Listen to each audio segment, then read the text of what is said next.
ಮತ್ತಾಯನು ಬರೆದ ಸುವಾರ್ತೆ 13ನೇ ಅಧ್ಯಾಯ 47-48 ವಾಕ್ಯ. ಪರಲೋಕ ರಾಜ್ಯವು ಸಮುದ್ರದಲ್ಲಿ ಎಲ್ಲ ಥರದ ಮೀನುಗಳನ್ನು ಹಿಡಿಯುವ ಒಂದು ಬಲೆಗೆ ಹೋಲಿಕೆಯಾಗಿದೆ. ಅದು ತುಂಬಿದ ಮೇಲೆ ಬೆಸ್ತರು ಅದನ್ನು ದಡಕ್ಕೆ ಎಳೆದು ತಂದು ಕುಳಿತುಕೊಂಡು ಒಳ್ಳೆಯ ಮೀನುಗಳನ್ನು ಪುಟ್ಟಿಗಳಲ್ಲಿ ತುಂಬಿಕೊಂಡು ಕೆಟ್ಟ ಮೀನುಗಳನ್ನು ಬಿಸಾಡಿಬಿಡುವರು. ಇಲ್ಲಿ ನಾವು ನೋಡಬೇಕಾದ್ರೆ ಪರಲೋಕ ರಾಜ್ಯವು ಸಮುದ್ರದಲ್ಲಿ ಎಲ್ಲ ಥರದ ಮೀನುಗಳನ್ನು ಹಿಡಿಯುವ ಒಂದು ಬಲೆಗೆ ಹೋಲಿಕೆಯಾಗಿದೆ ಅಂತ ಹೇಳ್ಬಿಟ್ಟು ಯೇಸಪ್ಪ ಅವರು ಹೇಳ್ತವ್ರೆ. ಯೇಸಪ್ಪ ಅವರು ಹೇಳ್ತಾ ಇರುವಂಥ ಮಾತನ್ನು ಕರೆಕ್ಟಾಗಿ ನಾವು ಗಮನ ಇಟ್ಟು ನೋಡೋದಾಗಿದ್ದರೆ, ಪರಲೋಕ ರಾಜ್ಯ ಎಲ್ಲ ಥರದ ಮೀನುಗಳನ್ನು, ಸಮುದ್ರದಲ್ಲಿ ಎಲ್ಲ ಥರದ ಮೀನುಗಳನ್ನು ಹಿಡಿಯುವ ಒಂದು ಬಲೆಗೆ ಹೋಲಿಕೆಯಾಗೈತೆ ಅಂತ ಹೇಳ್ಬಿಟ್ಟು. ಅಂದರೆ ಆ ಬಲೆ ನೋಡ್ರಿ, ದೊಡ್ಡ ಬಲೆ. ಆ ಬಲೆಯಲ್ಲಿ ಎಲ್ಲ ರೀತಿಯಾದಂಥ ಮೀನುಗಳನ್ನು ಇರ್ತವೆ ಅಂತ ಹೇಳ್ಬಿಟ್ಟು ಗೊತ್ತಾಗ್ತೈತೆ. ಎಲ್ಲ ರೀತಿಯಾದಂಥ ಮೀನುಗಳು ಬಲೆಯಲ್ಲಿ ಇರ್ತವೆ. ಅದು ತುಂಬಿದ ಮೇಲೆ ದಡಕ್ಕೆ ಎಳ್ಕೊಂಬಂದು ದಡದಲ್ಲಿ ಬೆಸ್ತರು ಕುಂತ್ಕೊಂಡು, ಅಂದರೆ ದೂತರುಗಳು, ಕರ್ತನ ದೂತರು ಕುಂತ್ಕೊಂಡು ಒಳ್ಳೆಯ ಮೀನುಗಳನ್ನೆಲ್ಲ ಪುಟ್ಟಿಯಲ್ಲಿ ತುಂಬಿಸ್ಕೊಂಡು ಕೆಟ್ಟ ಮೀನುಗಳನ್ನು ಬಿಸಾಕಿಬಿಡ್ತಾರೆ ಅಂತ ಹೇಳ್ಬಿಟ್ಟು ನಾವು ಈ ವಾಕ್ಯದಲ್ಲಿ ನಾವು ನೋಡ್ತೀವಿ. ಒಳ್ಳೆಯ ಮೀನುಗಳು, ಕೆಟ್ಟ ಮೀನುಗಳು, ಇಲ್ಲಿ ನಾವು ನೋಡ್ಬೇಕಾದ್ರೆ ಬಲೆಯಲ್ಲಿ ಎಲ್ಲ ಮೀನುಗಳು ಐತೆ. ಪರಲೋಕ ರಾಜ್ಯ ಒಂದು ಬಲೆಗೆ, ಸಮುದ್ರದಲ್ಲಿ ಬಲೆಗೆ ಹೋಲಿಕೆ ಆಗೈತೆ ಅಂತ ಹೇಳ್ತಾ ಇರುವಂಥದ್ದು. ಇವತ್ತು ನಾವು ಕೆಟ್ಟ ಮೀನುಗಳಾಗಿದ್ದೀವ, ಒಳ್ಳೆಯ ಮೀನುಗಳಾಗಿದ್ದೀವ, ಇದನ್ನು ಚೆನ್ನಾಗಿ ತಿಳ್ಕೊಂಡಿರ್ಬೇಕು. ಯಾಕೆ ಅಂತ ಹೇಳಿದ್ರೆ, ಪ್ರಾರ್ಥನೆ ಮಾಡ್ತಿರುವಂಥವರೆಲ್ಲ, ಆರಾಧನೆ ಮಾಡ್ತಿರುವಂಥವ್ರು, ವಾಕ್ಯಗಳನ್ನು ಓದ್ತಿರುವಂಥವ್ರು, ಚರ್ಚ್ಗಳಿಗೆ ಹೋಗ್ತಿರುವಂಥವ್ರು ಎಲ್ಲ ಪರಲೋಕ ರಾಜ್ಯ ಸೇರ್ತೀವಿ ಅಂತ ಹೇಳಿದ್ರೆ ಅದು ತಪ್ಪು. ಯಾಕೆಂದರೆ ಎಲ್ಲ ಥರದ ಮೀನುಗಳು ಅದರಲ್ಲಿ ಐತೆ. ಆದರೆ ಒಂದು ದಿನ ಅದನ್ನು ದಡಕ್ಕೆ ಎಳ್ಕೊಂಬಂದು ಕುಂತು ಎಲ್ಲ ಯಾವ ರೀತಿಲಿ ಕೆಟ್ಟ ಮೀನುಗಳನ್ನು ಆಯ್ದು ಬಿಸಾಕ್ಬಿಡ್ತಾರೋ ಆ ರೀತಿಲಿ ಕೆಟ್ಟವರನ್ನು ಆಯ್ದು ನರಕದ ಒಂದು ಇದಕ್ಕೆ ಬಿಸಾಕುವಂಥವ್ರಾಗಿರ್ತಾರೆ. ಇದನ್ನು ಚೆನ್ನಾಗಿ ತಿಳಿದಿರಬೇಕು. ಎಲ್ಲ ಥರದ ಮೀನುಗಳು ಅವೆ ಅದರಲ್ಲಿ. ಇವತ್ತು ಕ್ರೈಸ್ತರಾಗಿ ಜೀವಿಸುವಂಥ ವ್ಯಕ್ತಿಗಳಲ್ಲೇ ಕ್ರೈಸ್ತರಾಗೆ ವ್ಯಭಿಚಾರಿಗಳವ್ರೆ, ಕಳ್ಳರವ್ರೆ, ಸುಲುಕೊಳ್ಳೋರವ್ರೆ, ಬಡ್ಡಿಗೆ ಬಿಡೋರವ್ರೆ, ತಮ್ಮ ಸೌಂದರ್ಯದ ಬಗ್ಗೆ ಇದು ಮಾಡಿಕೊಂಡು ಸೌಂದರ್ಯವನ್ನು ತೋರ್ಪಡಿಸ್ಕೊಳ್ಳುವಂಥ ವ್ಯಕ್ತಿಗಳವ್ರೆ. ಇಂಥವರೆಲ್ಲ ಒಂದು ಇದರಲ್ಲಿ ಕುಡುಕರವ್ರೆ. ಇವ್ರನ್ನೆಲ್ಲ ನಾವು ನೋಡ್ಬೇಕಾದ್ರೆ ಇವರೆಲ್ಲ ಕೆಟ್ಟ ಮೀನುಗಳಿಗೆ ಸಮಾನ. ಒಂದು ದಿವಸ ತೆಗೆದು ಬಿಸಾಕ್ತಾರೆ. ಅಲ್ಲಿನವರೆಗೂ ಈ ಬಲೆಯಲ್ಲಿ ಒಳ್ಳೆಯ ಮೀನುಗಳ ಜೊತೆಯಲ್ಲಿ ಇವೆಲ್ಲ ಇರ್ತವೆ. ಒಳ್ಳೆಯ ಮೀನುಗಳ ಜೊತೆಯಲ್ಲೇ ಇರ್ತವೆ. ಅದು ಪರಲೋಕ ರಾಜ್ಯಕ್ಕೆ ನಾವು ಈ ರೀತಿಲಿದ್ರು ಹೋಯ್ತೀವಿ, ಯೇಸುವಿನ ಒಂದು ರಕ್ಷಣೆಯನ್ನು ನಾವು ಹೊಂದಿದ್ದೀವಿ ಅಂತ ನೆನೆಸಿ ಜೀವಿಸುವಂಥವ್ರಾಗಿರ್ತಾರೆ. ಇದು ತಪ್ಪು. ಗಂಡನಿಗೆ ಮೋಸ ಮಾಡಿ ಹೆಂಡತಿಗೆ ಮೋಸ ಮಾಡಿ ಗಂಡ ಈ ರೀತಿಯಲ್ಲಿ ಜೀವಿಸುವಂಥವರೆಲ್ಲ ಕೆಟ್ಟ ಮೀನುಗಳಾಗಿ ಇರ್ತಾರೆ. ಕುಡುಕರು, ಬೈಯುವವರು, ಸುಲ್ಕೊಳ್ಳೋರು, ಇವರೆಲ್ಲ ಕೆಟ್ಟ ಮೀನುಗಳು.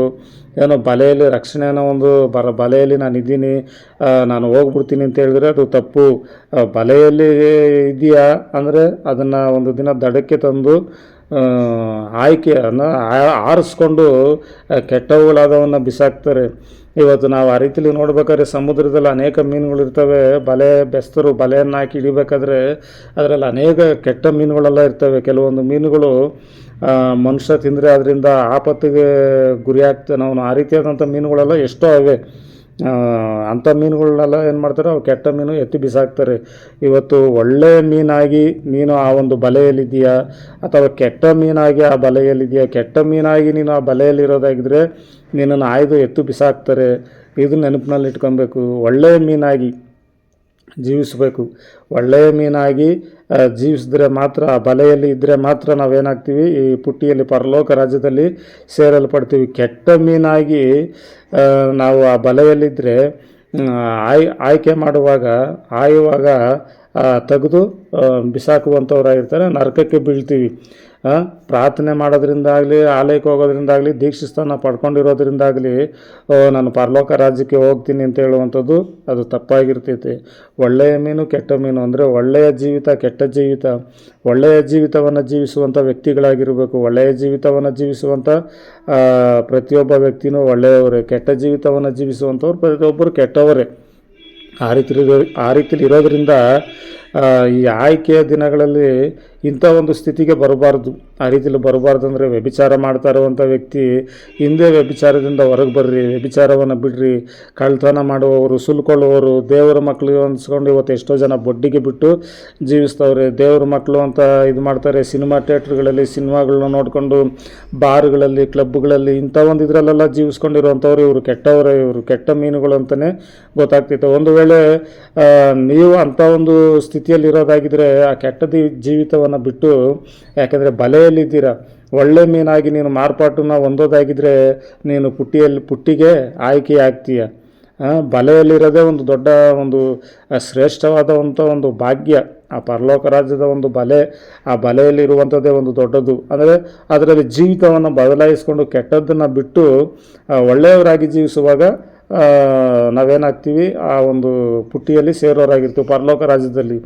ಇಲ್ಲದೇ ಇದ್ದರೆ ಆ ಬಲೆಯಲ್ಲಿ ಇದ್ದುಕೊಂಡು ನೀನು ವ್ಯಭಿಚಾರ, ಕಳ್ತನ, ಬಡ್ಡಿ ಬಿಡೋದು, ಕುಡುಕತನ, ದುಂದೌತನ ಈ ರೀತಿಯಾದಂಥ ಜೀವಿತವನ್ನು ನೀನು ಜೀವಿಸ್ಕೊಂಡಿದ್ರೆ ಖಂಡಿತವಾಗಲೂ ನೀನು ಪರಲೋಕ ರಾಜ್ಯಕ್ಕೆ ಸೇರೋದಕ್ಕೆ ಸಾಧ್ಯನೇ ಇಲ್ಲ. ದೇವದೂತರು ಆಯ್ದು ಬಿಸಾಕ್ತಾರೆ. ಇದನ್ನು ನಾವು ಚೆನ್ನಾಗಿ ತಿಳಿದಿರಬೇಕು. ತಿಳ್ಕೊಂಡು ಈ ಲೋಕದಲ್ಲಿ ಯಾವುದು ಏನು ಶಾಶ್ವತ ಅಲ್ಲ. ಈ ಲೋಕನೇ ಶಾಶ್ವತ ಅಲ್ಲ, ಅದರಲ್ಲಿರುವಂಥದ್ದು ಯಾವ ತಾನೇ ಏನು ತಾನೇ ಶಾಶ್ವತ. ನಾವು ಸಹ ನಮ್ಮ ಶರೀರವೂ ಸಹ ಶಾಶ್ವತವಾಗಿ ಇರುವಂಥದ್ದಲ್ಲ. ಅದಕ್ಕೋಸ್ಕರ ನಾವು ಪರಲೋಕ ರಾಜ್ಯ ಸೇರಬೇಕು. ಇದಕ್ಕಾಗಿಯೇ ಅನೇಕ ದೇವರ ಮಕ್ಕಳು ಅವರ ಹೋರಾಟವನ್ನು ಶ್ರದ್ಧೆಯಿಂದ, ನಂಬಿಕೆಯಿಂದ ಕೊನೆಗಾಣಿಸವ್ರೆ. ಅದೇ ರೀತಿಯಲ್ಲಿ ನಾವು ಸಹ ಹೋಗೋರಾಗಿರಬೇಕು. ಈ ಎಲ್ಲ ಪಾಪಕೃತ್ಯಗಳನ್ನು ದೂರ ತಳ್ಳಿ ಬಲೆಯಲ್ಲಿ ಸಿಕ್ಕಿರುವಂಥ ನಾವುಗಳು, ಪರಲೋಕದ ಒಂದು ಬಲೆಯಲ್ಲಿ ಸಿಕ್ಕಿರುವಂಥ ನಾವುಗಳು ಇವತ್ತು ಕುಡ್ಕೊಂಡು ಕಣ್ಣಿಗೆ ಕಾಣಿಸ್ದಂಗೆ ಕಣ್ಣು ಮುಂದೆ ಒಳ್ಳೆಯವರಾಗಿ ಹೊರಗಡೆ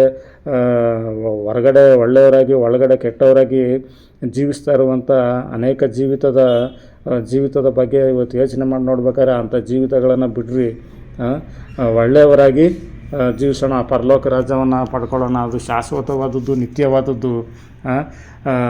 ನಾಟಕ ಮಾಡಿಕೊಂಡು ಜೀವಿಸ್ಕೊಂಡು ನಾವು ಪ್ರಾರ್ಥನೆ ಮಾಡೋರು, ಜಪವೀರರುಗಳು ಆ ರೀತಿಲಿ ಈ ರೀತಿಲಿ ಅಂತೇಳಿ ನಮ್ಮನ್ನು ನಾವು ಮೋಸ ಮಾಡ್ಕೊಂಡು ನಾವು ಪರಲೋಕ ರಾಜ್ಯಕ್ಕೆ ಹೋಗ್ತೀವಿ. ನಾವು ಯಾಕೆಂದರೆ ನಾವು ಪ್ರಾರ್ಥನೆಗೆ ಹೋಗ್ತಾಯಿದ್ದೀವಿ, ದಶಮ ಭಾಗ ಕೊಡ್ತಾಯಿದ್ದೀವಿ, ಕಾಣಿಕೆ ಕೊಡ್ತಾಯಿದ್ದೀವಿ.